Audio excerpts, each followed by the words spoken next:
The M23 needs to stop fighting. They should even withdraw to an extent as ordered by the region. They won't withdraw to Rwanda, ever, because they don't belong there.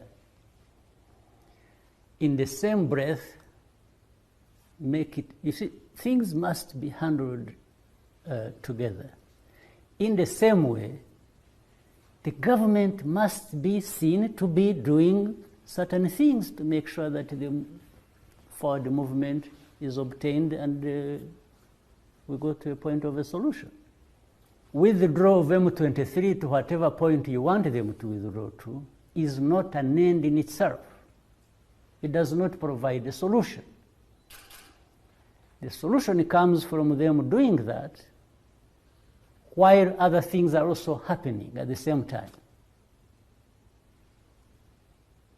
Right? Now, in fact, something else that is going to happen and is beginning to happen, I have made that statement as well. Mm-hmm. This emptying of Congo, trying to empty Congo of these Tutsis and throwing them across the border has to stop.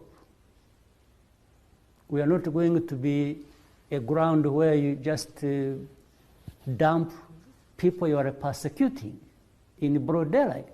If my memory is good, the last time. Au cours de ces 3 dernières décennies, cette hospitalité qui nous caractérise a été mise à mal par les ennemis de la paix et les groupes terroristes venus essentiellement des pays voisins.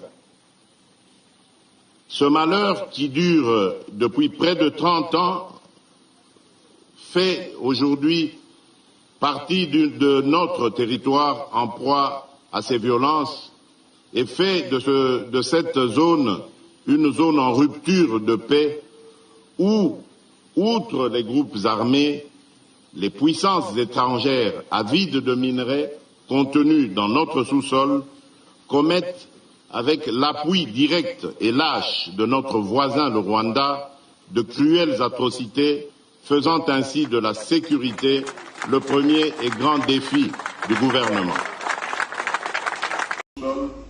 Commettent, avec l'appui direct et lâche de notre voisin le Rwanda, de cruelles atrocités, faisant ainsi de la sécurité le premier et grand défi du gouvernement. En effet, à la faveur de l'inaction et du silence de la communauté internationale, plus de 10 millions de personnes ont déjà été atrocement arrachées à la vie. D'innocentes femmes, même enceintes, sont violées et éventrées.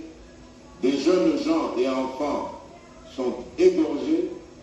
Des familles, des vieillards ainsi que des enfants sont condamnés à braver la fatigue et l'épuisement afin d'errer hors de leur maison à la recherche de la paix en raison des exactions commises par ces terroristes au service d'intérêts étrangers.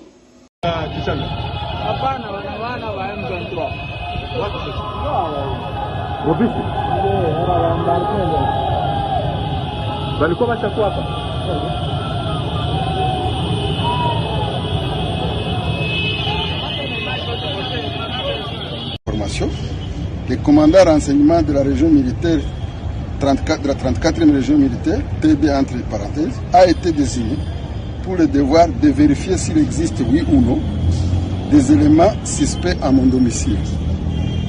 Après fouille et perquisition de tout l'immeuble, y compris les locaux occupés par mes locataires, il s'est révélé qu'il n'y avait rien de tel. C'est d'ailleurs l'occasion de rassurer qu'en aucun moment, un homme de paix que je suis, je ne peux nullement prêter des béquilles à un quelconque mouvement subversif ou insurrectionnel.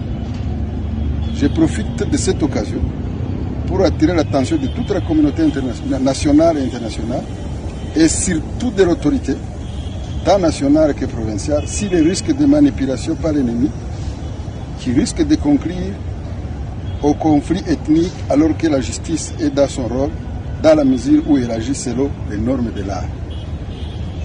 Pour ce qui me concerne, il s'est agi vraisemblablement d'une dénonciation calomnieuse de personnes de mauvaise volonté en envie de saper mon honneur et ma réputation. Dans un passé récent, je crois que vous vous rappelez les journalistes, les mêmes personnes avaient agi de la même manière et la justice avait compris que les personnes mal intentionnées voulaient tout simplement la manipuler par des dénonciations calomnieuses. Je cite à titre d'exemple mon arrestation du 2 au 3 juillet de l'année passée. Mes avocats conseils viennent d'être chargés de saisir les instances judiciaires compétentes à toute fin utile. D'ailleurs, un des agents d'une société qui loue un local de mon immeuble avait été appréhendé juste parce qu'il était en train de filmer pendant la perquisition. À l'heure où le présent communiqué est signé, il est déjà libre de tous ses mouvements car il agissait en toute innocence. Bravo à notre justice et à nos services de sécurité pour leur sens élevé de professionnalisme et de patriotisme. Fait à Goma, à mon domicile, à cette heure exacte, c'est 31 janvier 2023. Je vous remercie.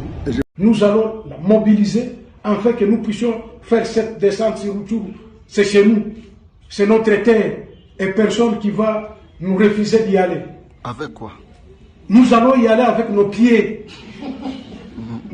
Nous allons marcher jusqu'à Rutshuru. Ça, je vous l'ai dit. Et nous irons à Rutshuru en masse. Et on verra celui qui va nous contraindre. C'est quand? Celui qui a dit que nous allons prendre des machettes pour aller. Nous irons à Rutshuru avec nos téléphones à main, avec des drapelets blancs pour leur dire des messages de paix, pour leur dire nous en avons déjà assez. Et ça, c'est notre terre que nous n'allons pas lâcher. Nous irons, nos frères sont à Rutshuru, non?